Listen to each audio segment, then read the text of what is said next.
some big developing news here this morning. We're learning more about the alleged shooter who opened fire during a high school hockey game in Rhode Island yesterday afternoon. 2 people were killed, 3 still in the hospital this morning fighting for their lives, listed in critical condition.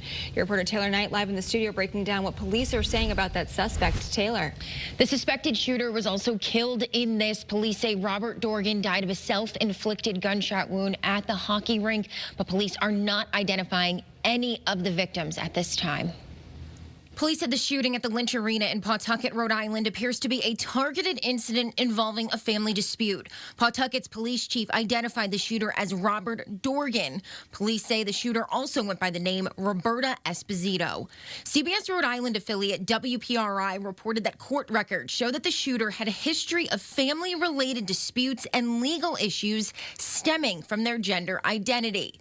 The shooter went to the Lynch Arena yesterday afternoon to watch a hockey game that a family member was playing in.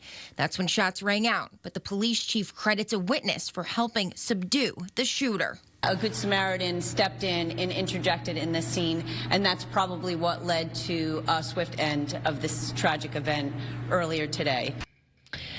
And ahead at 5:30, hear from Rhode Island Governor Dan McKee about what he is doing now to bolster mental health services in his state. Your reporter live in studio, Taylor Knight, Channel 3 Eyewitness News. All right, Taylor, thank you.